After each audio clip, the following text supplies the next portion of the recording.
어머니, 이제 나가셔야 해요. 며느리가 이삿짐 박스를 내밀던 그날 70평생 가족만 바라보며 살아온 한 할머니의 세상이 무너졌습니다.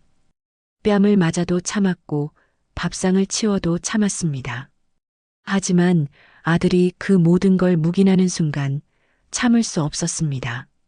요양원 침대 위에서 받은 한 통의 편지에는 충격적인 문장이 적혀 있었습니다. 당신 아들은 당신을 속이고 있습니다. 며느리는 할머니 이름으로 3억 원을 빼돌렸고 아들은 그 모든 걸 알고 있었습니다. 하지만 할머니는 침묵하지 않았습니다. 증거를 모았고 법정에 섰고 마침내 자신의 이름을 되찾았습니다.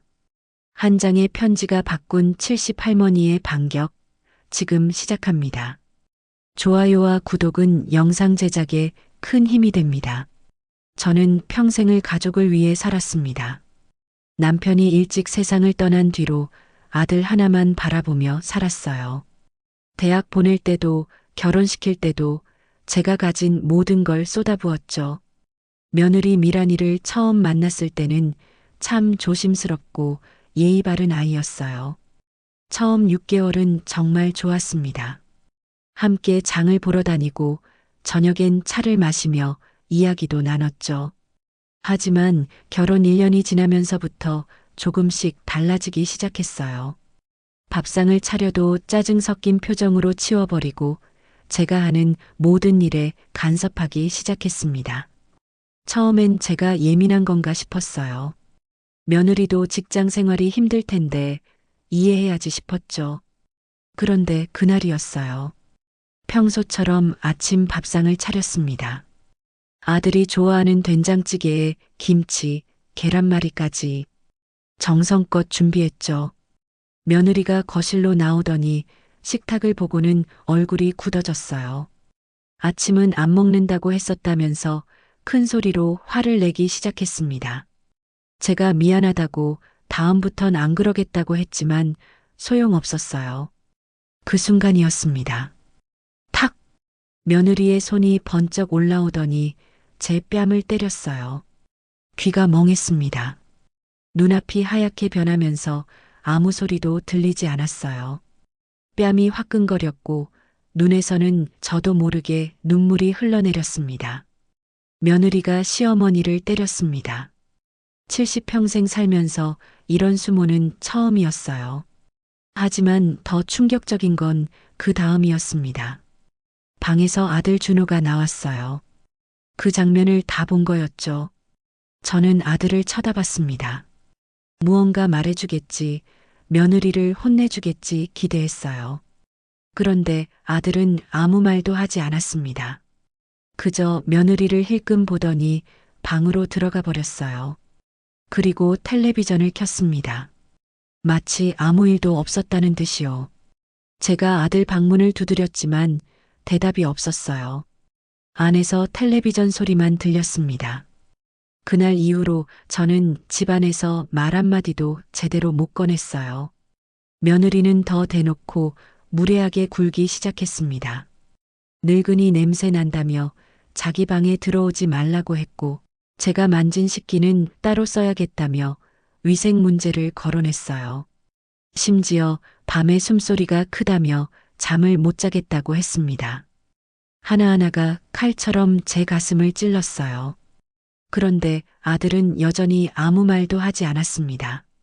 제가 며느리한테 혼나는 걸 보고도 그저 고개를 돌릴 뿐이었어요.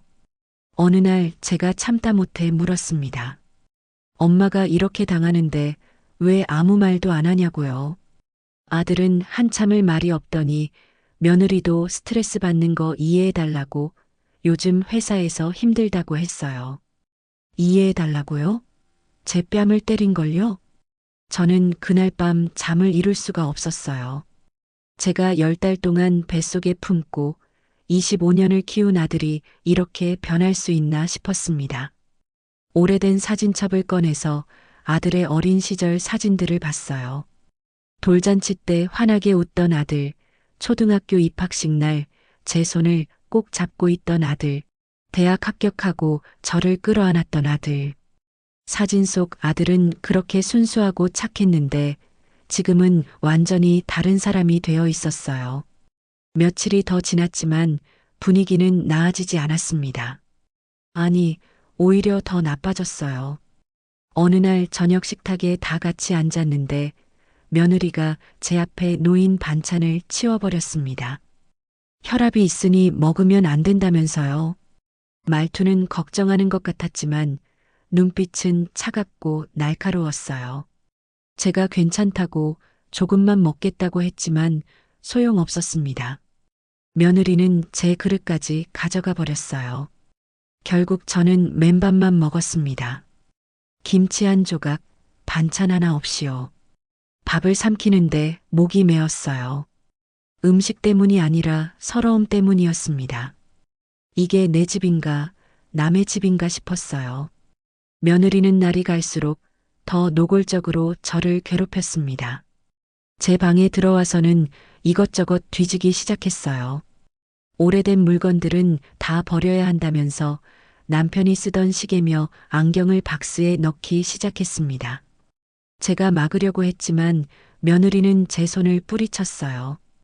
이제 그만 집착하라고, 과거에 살지 말라고 했습니다. 제가 소리쳤어요. 이건 내 물건이라고, 함부로 만질 수 있는 게 아니라고요.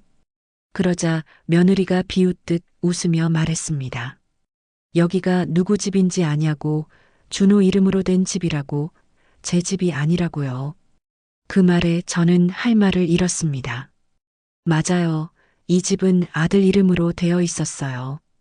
제가 3억 원을 들여서 사준 집이었지만 명의는 아들 앞으로 해뒀거든요. 나중에 상속세 문제도 있고 해서요. 제가 떠듬거리며 말했어요. 그래도 이 집은 내가 산 거라고요. 며느리가 냉정하게 물었습니다. 증거가 있냐고요. 당시 계약서 다 준호 이름으로 했는데 제가 돈 냈다는 증거가 어디 있냐고요. 저는 아무 말도 할 수 없었어요. 정말로 증거가 없었거든요.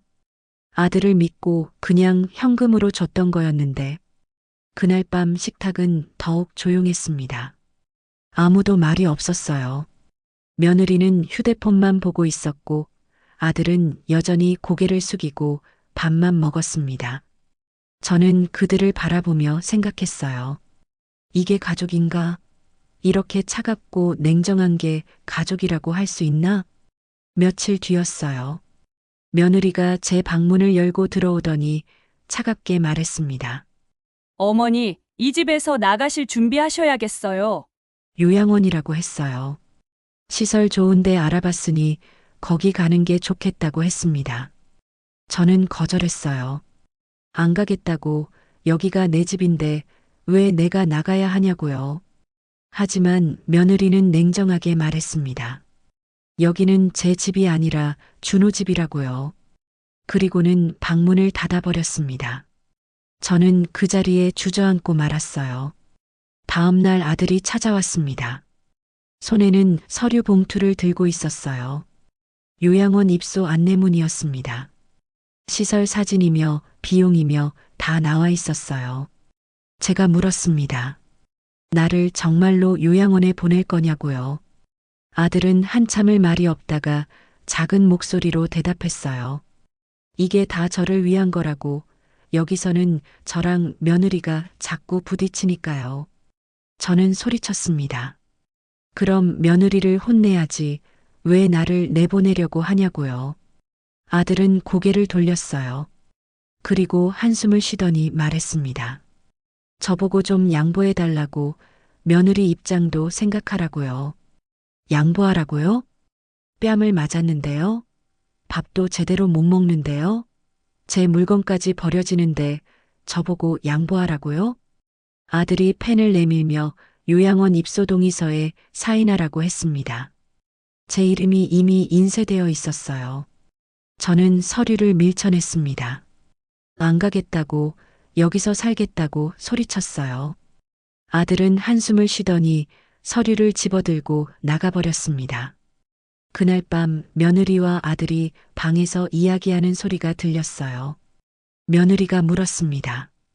제가 동의 안 하는데 어떻게 할 거냐고요. 아들이 대답했어요. 어쩔 수 없지. 강제로라도 보내야 돼. 강제로라고요. 제 아들이 저를 강제로 요양원에 보내겠다고 했습니다. 저는 그날 밤 잠을 한숨도 못 잤어요. 창밖을 보며 생각했습니다. 도대체 어디서부터 잘못된 걸까요? 제가 아들을 너무 잘못 키운 걸까요? 그날의 뺨소리보다 더 아팠던 건 아들의 침묵이었어요. 그리고 그 침묵 속에서 저는 천천히 죽어가고 있었습니다. 일주일 뒤 며느리가 제 방에 이삿짐 박스를 가져왔어요. 짐을 싸라고 했습니다. 이번 주말에 요양원 가는 거 예약했다면서요. 저는 다시 한번 거절했어요. 안 간다고, 절대 안 간다고요. 하지만 며느리는 차갑게 말했습니다. 제 의견은 중요하지 않다고, 이미 다 결정됐다고요. 그리고는 박스를 바닥에 던지듯 놓고 나가버렸어요. 저는 그 박스를 바라보며 눈물을 흘렸습니다. 정말로 이렇게 쫓겨나는 건가? 내가 평생을 바친 가족한테 이렇게 버림받는 건가? 주말이 되었어요. 아들이 차를 가져왔고 며느리는 제 짐을 차에 실었습니다. 저는 아무 저항도 할 수 없었어요. 힘도 없었고 갈 곳도 없었거든요. 아들이 차문을 열어줬어요. 저는 마지막으로 집을 돌아봤습니다. 20년을 살았던 집, 아들과 함께 만들었던 추억들이 가득한 집. 이제 다시는 돌아올 수 없을지도 모르는 집이었어요. 차가 출발했습니다. 창밖으로 익숙한 동네 풍경이 스쳐 지나갔어요.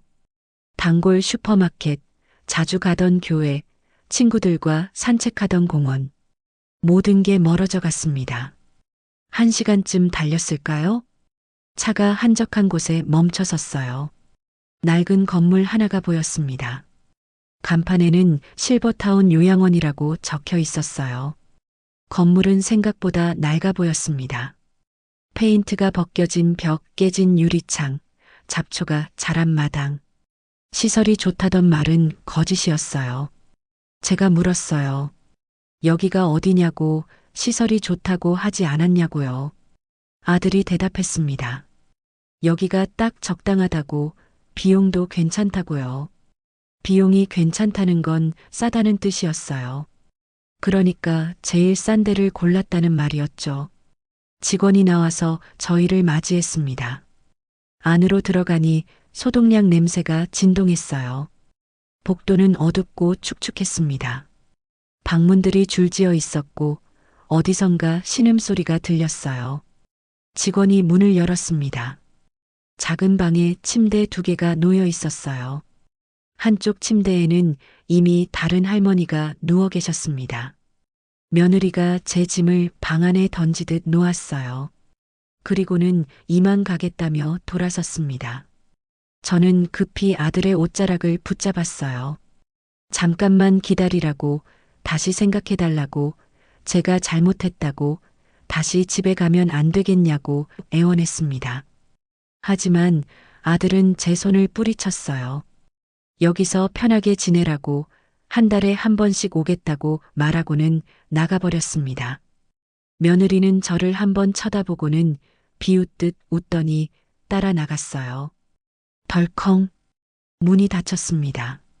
저는 그 낡은 침대에 주저앉았어요. 창밖으로 아들의 차가 멀어져 가는 게 보였습니다. 옆 침대의 할머니가 말했어요. 다들 그렇게 버려져요. 처음엔 한 달에 한 번 온다고 하죠. 그러다 2달에 한 번, 석 달에 한 번, 결국엔 아무도 안 와요. 저는 아무 대답도 할 수 없었어요. 그저 눈물만 흘렸습니다. 그날 밤 요양원 침대는 차가웠어요. 이불도 얇고 베개도 딱딱했습니다. 어디선가 누군가 우는 소리가 들렸어요. 저도 눈물이 났습니다. 조용히 소리 없이 울었어요. 다음 날 아침 식사 시간이 되었어요. 식당으로 가니 할머니, 할아버지들이 줄지어 앉아 계셨습니다. 모두 표정이 없었어요. 그저 기계처럼 밥을 먹고 계셨습니다. 밥상을 받았는데 반찬이 형편없었어요. 짠 김치 몇 조각, 국도 싱겁고 옆에 앉은 할머니한테 물었더니 매일 똑같다고 불평하면 더 적게 준다고 했습니다. 저는 밥을 먹을 수가 없었어요. 목이 메었거든요. 며칠이 지났지만 아들한테서는 연락이 없었어요. 전화를 해도 받지 않았습니다. 문자를 보내도 읽지 않았어요. 보고 싶다고 한 번만 와달라고 애원하는 문자를 보냈지만 대답은 없었습니다. 일주일이 지나고 2주일이 지나고 한 달이 지났어요. 그때 직원이 저를 찾아왔습니다. 아들이 이번 달 비용을 안 냈다는 거였어요. 한 달에 50만 원인데 입소할 때 한 달치만 냈다고 이번 달 건 아직 안 들어왔다고 했습니다. 비용을 안 내면 퇴소해야 한다고 했어요. 저는 급히 아들한테 전화를 걸었어요. 이번엔 받더라고요. 제가 물었습니다. 요양원 비용 안 냈다는데 왜 그러냐고요. 아들이 대답했어요. 자기도 요즘 돈이 없다고 며느리랑 아기도 가질 거라서 돈이 많이 든다고요. 그럼 저는 어떡하라고 물었더니 국가에서 지원해 주는 거 알아보라고 기초생활수급자 같은 거 신청하라고 했습니다. 기초생활수급자라고요? 저를 그런 처지로 만들겠다는 거였어요. 제가 애원했습니다. 제발이라고요. 하지만 아들은 자기도 힘들다고 이해해달라고 하더니 전화를 끊어버렸어요. 저는 그날 정말로 절망했습니다. 가족이란 단어를 그날 잃었어요. 아들도 며느리도 이제 저한테는 남이었습니다. 요양원 생활은 지옥 같았어요. 매일 똑같은 일상, 똑같은 음식, 똑같은 침대. 아무도 저를 찾아오지 않았고 저도 점점 말수가 줄어들었습니다. 같은 방 할머니 이름은 영자였어요. 영자 할머니도 저처럼 가족한테 버림받은 분이었습니다. 요양원에 온 지 3년이 됐다고 했어요. 처음엔 아들이 찾아올 줄 알았지만 1년째 연락이 없다고 전화번호도 바꿨는지 안 받고 나중엔 찾아가 봤는데 이사가고 없었다고 했습니다. 그럼 어떻게 여기 비용을 내냐고 물었더니 국가 지원을 받는다고 기초생활수급자라고 했어요. 저도 그렇게 되어야 하는 건가 싶었습니다. 며칠 뒤 직원이 또 찾아왔어요. 이번 달까지는 원장님께 말씀드려서 기다려줬지만 더 이상은 안 되겠다고 내일까지 비용 안 내면 퇴소 조치가 들어간다고 했습니다. 저는 아들한테 다시 전화를 걸었지만 받지 않았어요. 문자도 보냈지만 답이 없었습니다. 결국 저는 집으로 찾아가기로 했어요. 요양원에서 몰래 나왔습니다. 버스를 2번이나 갈아타고 집 앞에 도착했어요. 익숙한 우리 집, 아니, 이제는 아들 집이었죠. 초인종을 눌렀습니다. 한참을 기다렸는데 아무도 안 나왔어요. 다시 눌렀습니다. 며느리 목소리가 들렸어요. 누구냐고요? 제가 대답했습니다. 나라고 문 좀 열어달라고요. 문이 열렸어요. 며느리가 놀란 표정으로 저를 쳐다봤습니다. 왜 여기 왔냐고 요양원에 있어야 하는 거 아니냐고 물었어요. 저는 아들을 만나러 왔다고 아들 좀 만나게 해달라고 했습니다. 하지만 며느리는 없다고 출장 갔다고 했어요. 그럼 안으로 들어가서 기다리겠다고 했더니 며느리가 문을 막아섰습니다. 안 된다고, 여기는 이제 제 집이 아니라고, 허락 없이 들어올 수 없다고 했어요. 제가 소리쳤습니다. 내가 산 집인데 왜 못 들어가냐고요. 며느리가 차갑게 물었어요. 증거가 있냐고, 계약서에 누구 이름이 있는지 아냐고요. 저는 할 말을 잃었어요. 며느리가 차갑게 웃으며 말했습니다. 돌아가라고, 앞으로 여기 오지 말라고, 경찰 부를 거라고요. 쾅! 문이 닫혔어요. 저는 그 앞에서 한참을 서 있었습니다. 이웃집 아줌마가 저를 보더니 고개를 돌리더라고요. 쑥스러웠는지 아니면 관심이 없는 건지. 다시 요양원으로 돌아왔어요. 직원이 저를 보더니 화를 냈습니다. 어디 갔다 왔냐고, 무단으로 나가면 안 되는 거 아니냐고요. 그리고 내일까지 비용 안 내면 정말 퇴소 조치가 들어간다고 경고했습니다. 그날 밤 저는 영자 할머니한테 물었어요. 기초생활수급자 신청은 어떻게 하냐고요. 할머니가 알려줬습니다. 동사무소 가면 되는데 재산이 있으면 안 된다고, 집이나 땅, 통장에 돈 있으면 안 되고 완전히 가진 게 없어야 한다고요. 저는 생각해 봤어요. 제 명의로 된 건 아무것도 없었습니다. 집도 아들 이름, 통장도 거의 비어 있고 유일하게 남은 건 남편이 들어둔 보험금 3천만 원 정도였어요. 그걸 정리하면 되겠다고 생각했습니다. 영자 할머니가 조심하라고 했어요.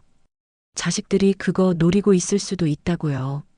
하지만 지금은 살아남는 게 급했습니다.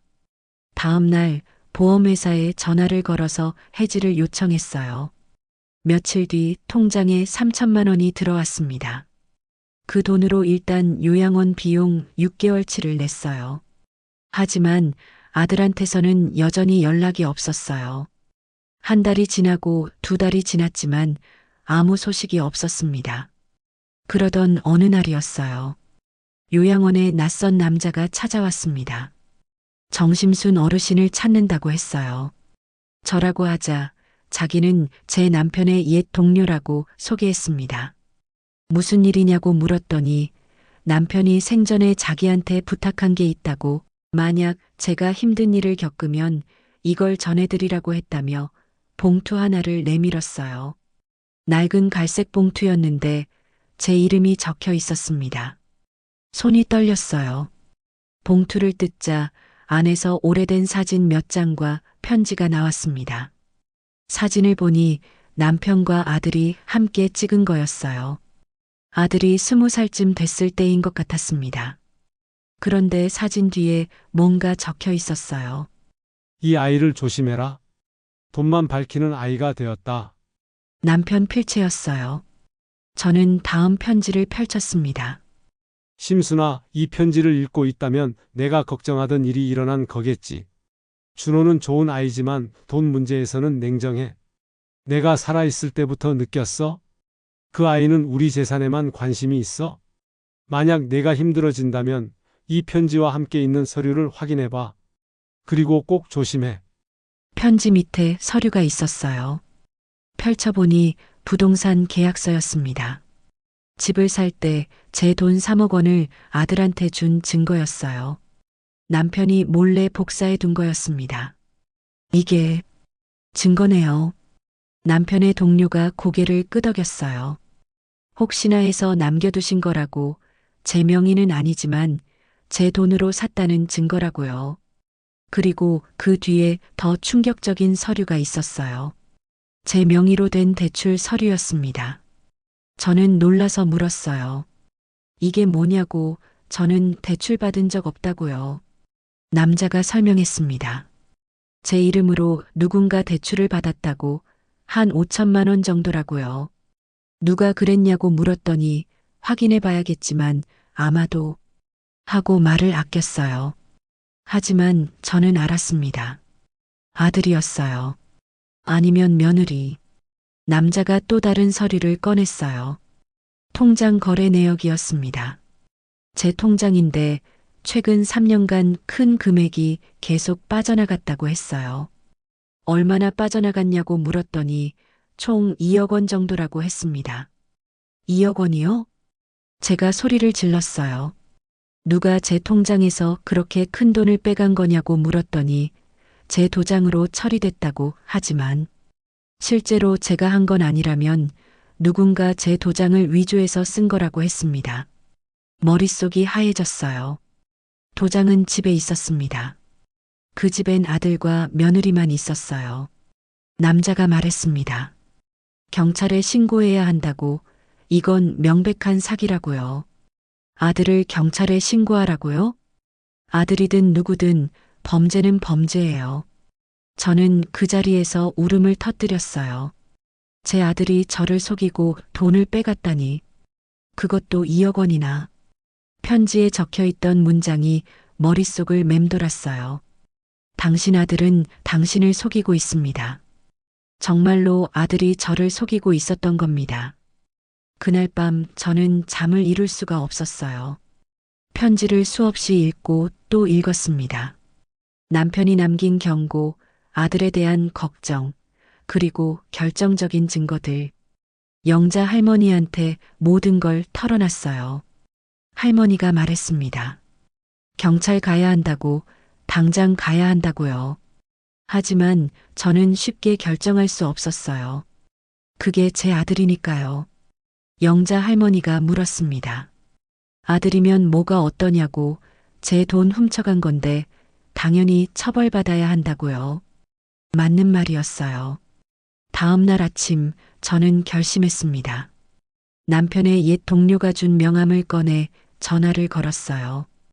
도와달라고, 어떻게 해야 하냐고 물었습니다. 그가 알려줬습니다. 아는 변호사 한 분을 소개해 주겠다고요. 며칠 뒤 저는 변호사 사무실에 앉아 있었어요. 젊은 여자 변호사였는데 이름은 김은지였습니다. 서류들을 보더니 말했어요. 명백한 사기고 횡령이라고요. 어떻게 해야 하냐고 물었더니 일단 경찰에 고소장을 제출해야 한다고, 은행, 거래 내역을 전부 확보해야 한다고 했습니다. 제가 말했어요. 그게 제 아들이라고요. 변호사는 단호했습니다. 아들이라도 법은 법이라고, 제 돈을 무단으로 사용했다면 처벌받아야 한다고요. 그리고 한 가지 더 확인해야 할 게 있다고 했어요. 며느리도 연루되어 있을 가능성이 크다고, 함께 조사해야 한다고요. 생각해보니 며느리가 더 적극적이었어요. 저를 요양원에 보낸 것도, 집에서 쫓아낸 것도 며느리였습니다. 저는 고개를 끄덕였어요. 해보겠다고, 할 수 있는 걸 다 해보겠다고 했습니다. 그 길로 경찰서에 갔어요. 생전 처음 가보는 경찰서였습니다. 민원실에서 고소장을 작성했어요. 손이 떨렸지만 꾹 참고 아들과 며느리 이름을 적었습니다. 경찰관이 확인차 물었어요. 정말 접수할 거냐고. 가족 간의 일은 나중에 돌이키기 힘들다고요. 저는 대답했습니다. 접수하겠다고요. 고소장이 접수됐어요. 이제 되돌릴 수 없었습니다. 일주일 뒤 아들한테서 전화가 왔어요. 1년 만에 듣는 목소리였는데 화가 잔뜩 나 있었어요. 소리를 질렀습니다. 이게 무슨 짓이냐고요. 저는 차분하게 대답했어요. 무슨 짓이 아니라 당연한 일을 한 거라고. 제 돈 2억 원이 어디 갔냐고 물었습니다. 아들이 더듬거렸어요. 경찰서에서 연락 왔다고, 제가 자기를 고소했다고 했습니다. 저는 인정했어요. 맞다고, 고소했다고, 제 돈 돌려달라고요. 아들이 변명하기 시작했습니다. 훔쳐간 게 아니라고, 자기도 급해서 그랬다고요. 저는 물었어요. 급하면 남의 돈 훔쳐도 되냐고, 그것도 엄마 돈을 훔쳐도 되냐고요. 아들이 소리쳤습니다. 엄마는 어차피 쓸 데도 없잖냐고요. 그 말에 저는 할 말을 잃었어요. 쓸 데가 없다고요? 제 돈인데 제가 쓰건 말건 상관없잖아요. 저는 물었습니다. 정말 그렇게 생각하냐고요. 아들이 급하게 사과했습니다. 미안하다고, 잘못했다고, 고소 취하해 달라고요. 저는 거절했습니다. 안 된다고요. 아들이 애원했습니다. 정가자 되면 회사에서 잘린다고요. 저는 차갑게 대답했어요. 그건 내가 알아서 하라고요. 그리고 전화를 끊어버렸습니다. 손이 떨렸지만 후회는 없었어요. 며칠 뒤 이번엔 며느리한테서 문자가 왔습니다.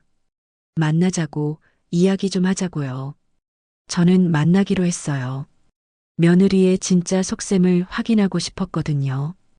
약속 장소는 집 근처 카페였어요. 며느리가 먼저 와서 기다리고 있었습니다. 저를 보자마자 말했어요. 오해라고 제 돈을 훔친 게 아니라고요. 저는 물었습니다. 그럼 뭐냐고 2억 원이 저절로 사라진 거냐고요. 며느리가 변명하기 시작했어요. 사업 자금이 필요해서 잠깐 빌린 거라고 곧 갚으려고 했다고요. 저는 따져 물었습니다. 빌렸으면 말을 하지 왜 몰래 가져갔냐고요. 며느리가 대답하지 못했어요. 그러다 갑자기 태도가 바뀌었습니다.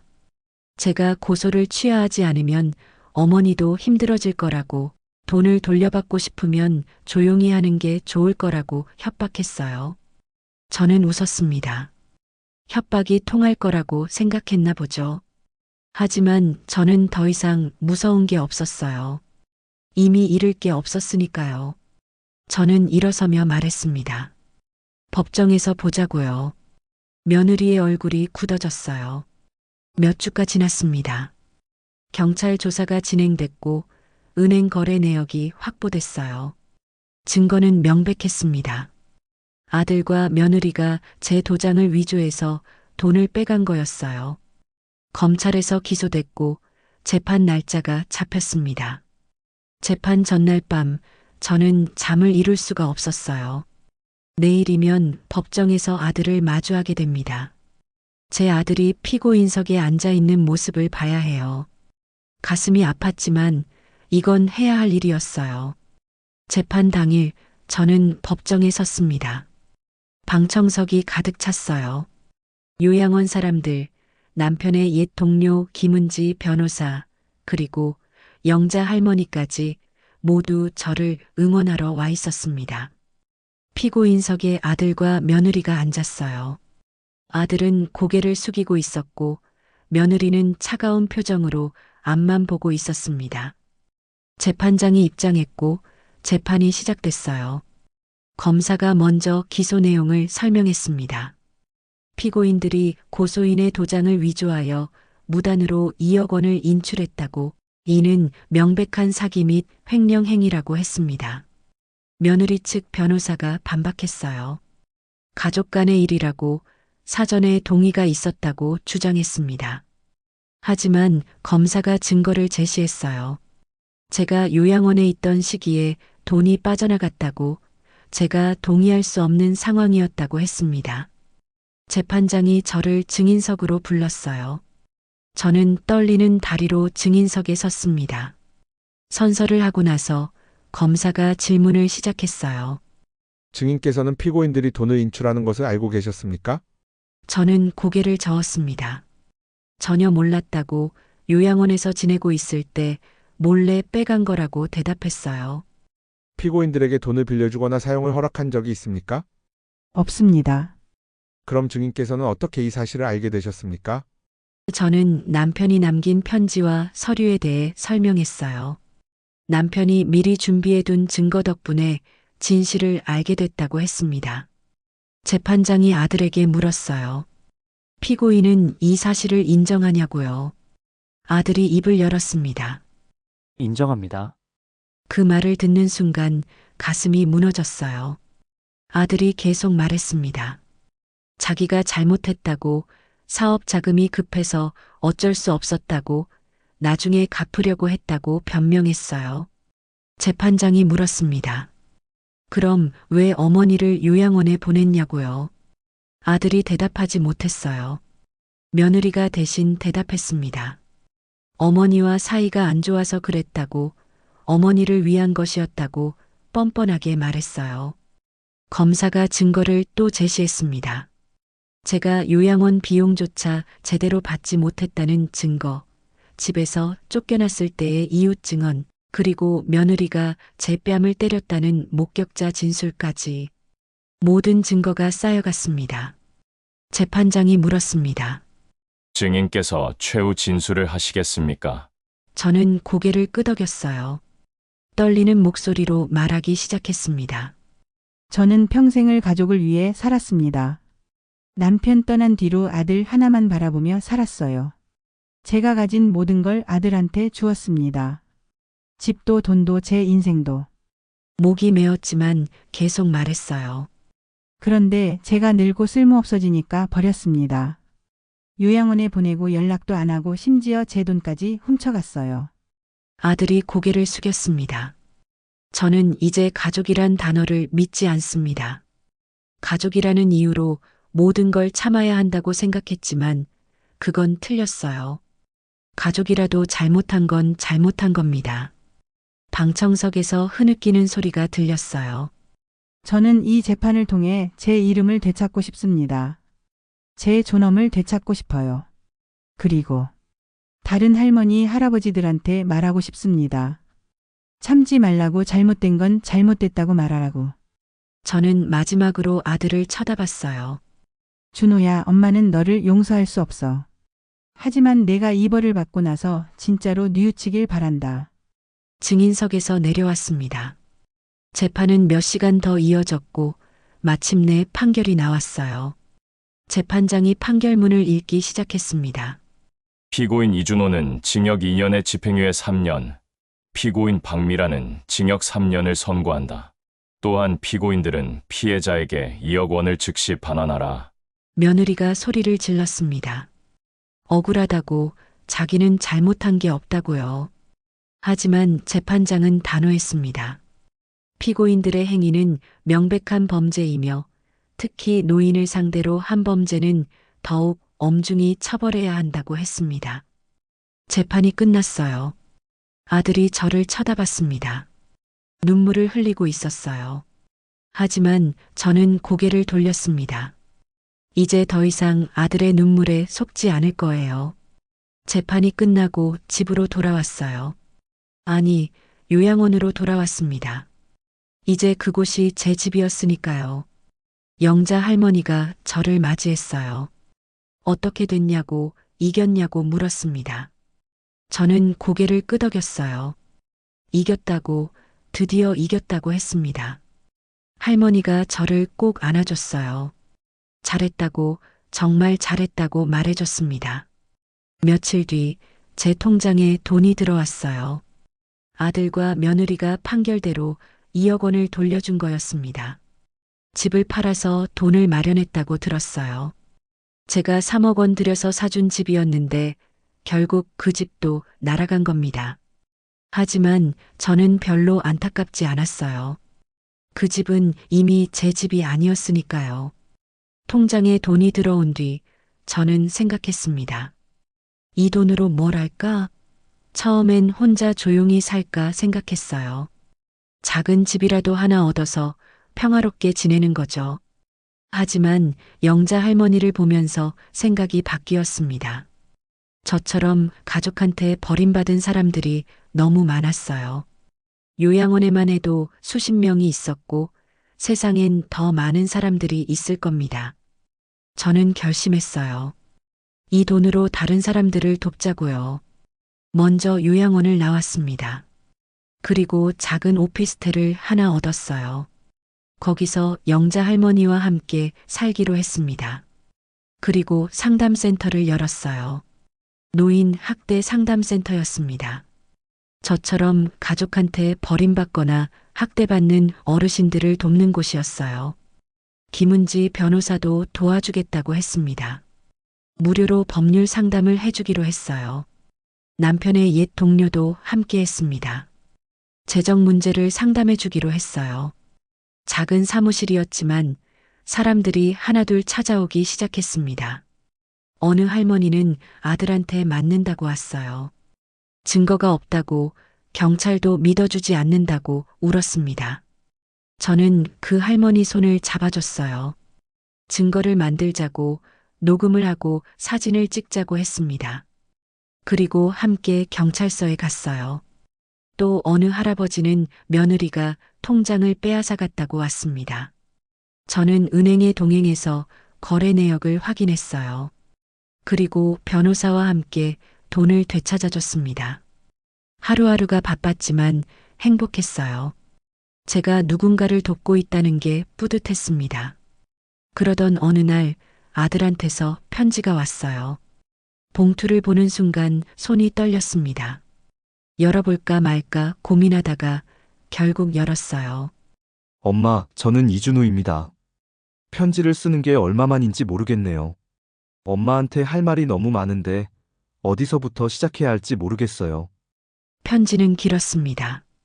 아들은 자기가 얼마나 잘못했는지, 얼마나 후회하는지 적어놨어요. 미란이와는 이혼했다고, 지금은 혼자 작은 방에서 살고 있다고 했습니다. 회사에서는 잘렸고, 친구들도 다 떠났다고, 이제 남은 건 후회뿐이라고 했어요. 엄마, 저는 엄마에게 용서해달라고 하지 않을게요. 제가 한 짓은 용서받을 수 없는 거니까요. 다만 한 가지만 말하고 싶어요. 엄마가 당당하게 싸우는 모습을 보면서 저는 처음으로 엄마가 얼마나 강한 사람인지 알았어요. 엄마, 존경합니다. 편지를 읽으면서 눈물이 났어요. 하지만 이번엔 슬픈 눈물이 아니었습니다. 복잡한 감정의 눈물이었어요. 아들이 조금은 변한 것 같았습니다. 진짜로 뉘우치는 것 같았어요. 하지만 저는 답장하지 않았습니다. 아직은 때가 아니었어요. 아들이 진짜로 변했는지 시간이 증명해 줄 겁니다. 1년이 지났습니다. 상담센터는 점점 커졌어요. 처음엔 저와 영자 할머니 둘이서 시작했지만 이제는 자원봉사자가 10여 명이나 됐습니다. 모두 저처럼 가족한테 상처받았던 사람들이었어요. 하지만 이제는 그 상처를 치유하고 다른 사람을 돕고 있었습니다. 어느 날 텔레비전 방송국에서 연락이 왔어요. 제 이야기를 방송하고 싶다고, 많은 사람들에게 희망을 주고 싶다고 했습니다. 처음엔 거절하려 했어요. 부끄러웠거든요. 하지만 김은지 변호사가 설득했습니다. 이게 더 많은 사람들을 도울 수 있는 기회라고요. 저는 결국 승낙했어요. 촬영 날 카메라 앞에 섰습니다. 떨렸지만 담담하게 제 이야기를 했어요. 어떻게 며느리한테 뺨을 맞았는지, 어떻게 요양원에 버려졌는지, 어떻게 아들이 제 돈을 훔쳐갔는지, 그리고 어떻게 싸워서 이겼는지. 방송이 나간 뒤 반응이 폭발적이었어요. 전화가 쏟아졌습니다. 저처럼 고통받는 사람들, 도움이 필요한 사람들, 그리고 응원하는 사람들. 어떤 분은 울면서 전화했어요. 자기도 며느리한테 맞고 산다고 어떻게 해야 하냐고 물었습니다. 저는 그분한테 말했어요. 참지 말라고, 증거를 모으고 싸우라고요. 또 어떤 분은 감사 인사를 했어요. 방송을 보고 용기를 얻어서 아들을 고소했다고, 덕분에 돈을 되찾았다고 했습니다. 매일매일이 보람찼어요. 그러던 어느 날 상담센터에 낯선 남자가 찾아왔습니다. 어머니, 목소리를 듣는 순간 알았어요. 아들이었습니다. 1년 만에 보는 아들은 많이 변해 있었어요. 머리는 희끗희끗해졌고 얼굴엔 주름이 깊게 패여 있었습니다. 무슨 일이야? 저는 차갑게 물었어요. 어머니, 저 사과하러 왔어요. 사과? 네, 제가 정말 잘못했어요. 이 1년 동안 매일매일 후회했어요. 아들이 무릎을 꿇었습니다. 어머니, 용서해 주세요. 제가 너무 잘못했어요. 저는 아들을 내려다봤어요. 눈물이 나려고 했지만 참았습니다. 이제 더 이상 쉽게 무너지지 않을 거예요. 준호야, 일어나. 어머니, 일어나라고 했어. 아들이 천천히 일어났습니다. 저는 아들의 눈을 똑바로 쳐다봤어요. 내가 진짜로 뉘우치는지 어떻게 알아? 보여드릴게요. 시간이 걸리더라도 보여드릴게요. 그래, 그럼 보여봐. 말이 아니라 행동으로. 아들이 고개를 끄덕였어요. 어머니, 제가 이 센터에서 봉사활동해도 될까요? 무급으로 할게요. 어머니가 하시는 일을 돕고 싶어요. 저는 잠시 생각했습니다. 아들을 믿어도 될까? 또 배신하는 건 아닐까? 하지만 기회는 줘야겠다고 생각했어요. 좋아, 한번 해봐. 하지만 한 번이라도 실망시키면 그땐 정말 끝이야. 네, 어머니. 감사합니다. 그렇게 아들은 센터에서 일하기 시작했어요. 처음엔 청소부터 시작했습니다. 화장실 청소, 바닥 닦기, 쓰레기 버리기. 아들은 묵묵히 했어요. 그 다음엔 어르신들 상담을 도왔습니다. 전화 받고 예약 잡고 안내하는 일이었어요. 아들은 성실했습니다. 매일 제 시간에 왔고 불평 한 번 하지 않았어요. 어느 날 한 할머니가 저한테 말했어요. 선생님, 아드님 참 착하시네요. 저희한테 정말 잘해주세요. 저는 놀랐어요. 아들이 어르신들한테 잘한다고요? 몰래 지켜봤습니다. 정말 그랬어요. 아들은 어르신들 말씀을 경청하고 불편한 것 없는지 세심하게 챙겼습니다. 마치 예전에 제게 했어야 할 일들을 지금 하고 있는 것 같았어요. 석 달이 지났을 때 아들이 제게 말했습니다. 어머니, 제가 이 일을 하면서 깨달은 게 있어요. 뭔데? 제가 어머니한테 얼마나 못되게 굴었는지요. 여기 오시는 분들 이야기 들으면서 제 모습이 보였어요. 정말 죄송해요. 아들의 눈에서 진짜 눈물이 흘렀어요. 이번엔 진짜 같았습니다. 준호야, 네, 어머니. 아직 용서는 못해. 하지만 내가 변하고 있다는 건 알겠어. 감사합니다, 어머니. 그날 저는 오랜만에 아들과 함께 밥을 먹었어요. 식당에서 간단하게 먹었는데 아들이 제 반찬을 챙겨줬습니다. 어머니, 이거 드세요. 응, 고마워. 어색했지만 따뜻했어요. 2년이 지났습니다. 아들은 여전히 센터에서 일하고 있었어요. 이제는 센터의 중요한 일원이 됐습니다. 어느 날 아들이 저한테 제안했어요. 어머니, 제가 정식으로 이 일을 하고 싶어요. 사회복지사 자격증을 따서 전문적으로 일하고 싶어요. 저는 놀랐어요. 정말이야? 네. 이 일이 제 천직인 것 같아요. 어머니가 하시는 일을 제대로 배우고 싶어요. 그래, 해봐. 아들은 공부를 시작했어요. 낮에는 센터에서 일하고 밤에는 자격증 공부를 했습니다. 1년 뒤 아들은 사회복지사 자격증을 땄어요. 그리고 정식으로 센터의 상담사가 됐습니다. 어느 날 센터에 한 젊은 남자가 찾아왔어요. 저 어머니를 요양원에 보내려고 하는데 이게 맞는 건지 모르겠어요. 아들이 그 남자와 상담했습니다. 저는 몰래 지켜봤어요. 어머니와 대화해 보셨어요? 대화요? 별로 할 말이 없는데요. 왜 요양원에 보내려고 하세요? 집에 계시면 불편하잖아요. 저희 와이프랑도 자꾸 부딪히고.